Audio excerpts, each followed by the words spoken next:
വിവാദങ്ങൾക്കിടെ നയൻതാരയുടെ വിവാദ ഡോക്യുമെന്ററി, എന്റെ പേര് Nayanthara beyond the fairy tale, പുറത്തിറങ്ങി. നാനും റൌഡിത എന്ന ചിത്രത്തിന്റെ വീഡിയോ ഡോക്യുമെന്ററിയുടെ ട്രെയിലറിൽ ഉൾപ്പെടുത്തിയതിന് ധനുഷ് പ്രശ്നം ഉണ്ടാക്കി വക്കീൽ നോട്ടീസ് അയച്ചു.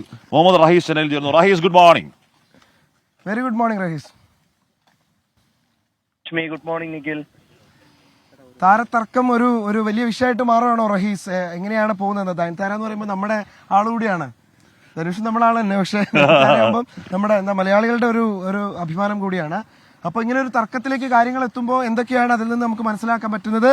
ഈ വക്കീൽ നോട്ടീസ് അയച്ചു കഴിഞ്ഞോ റഹീസ്?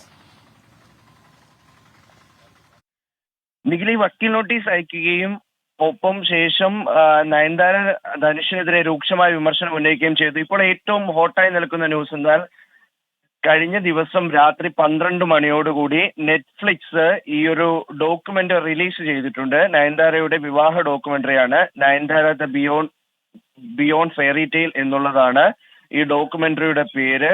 ഡോക്യുമെന്ററി റിലീസ് ചെയ്തതിന് ശേഷവും ഇതുമായി ബന്ധപ്പെട്ട് സമൂഹ മാധ്യമങ്ങളിൽ ധനുഷിന്റെ ആരാധകരും നയൻതാരയുടെ ആരാധകരും രണ്ട് പക്ഷം പിടിച്ച് ചേരിപ്പോര് തുടരുകയാണ്.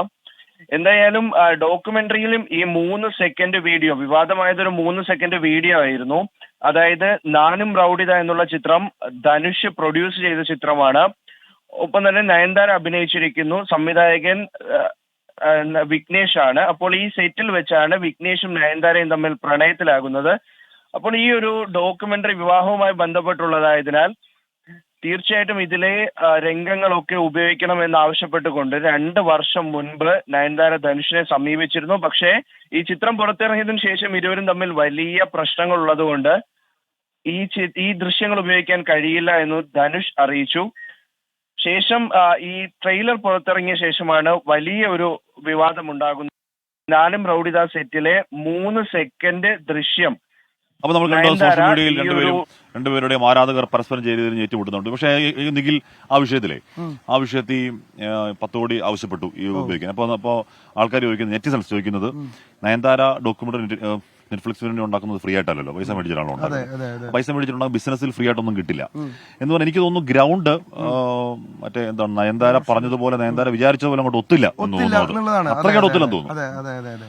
അവരിങ്ങനെയൊക്കെ പറയുന്നുണ്ടായിരുന്നു, ഇത്ര സെക്കൻഡിനല്ലേ എന്നൊക്കെ ചോദിക്കുന്നുണ്ടായിരുന്നു. പക്ഷെ എന്തായാലും ഇത് ബിസിനസ്സാണ്. നയൻതാര ആ ഡോക്യുമെന്ററിക്ക് മേടിച്ച കോടികൾ എത്രയാണെന്ന് നമുക്കറിയില്ല. അപ്പൊ സ്വാഭാവികമായും ധനുഷിന് അനുകൂലമായി അവിടെ ഒരു സൈബർ ഗ്രൗണ്ട് ഉണ്ട്. ഇത് വലിയ പകയാണെന്നൊക്കെയാണ് പറഞ്ഞത്. അത്രക്കൊക്കെ പറയേണ്ടതുണ്ടായിരുന്നു എന്ന ചോദ്യം ഉണ്ടിട്ടുണ്ട്. അതെ അതെ, 10 കോടി നയൻതാരയ്ക്ക് വലിയ കോടിയായിരിക്കും. എന്തല്ലോ അല്ലേ? എനിക്ക് കാശ്മീർക്കും ഇച്ചിരി വലിയ ഇച്ചിരിയോ 1 കോടി ഒരുമിച്ചുണ്ടോ? 1 കോടി 10 ലക്ഷം ഒരുമിച്ച്. ഓക്കെ.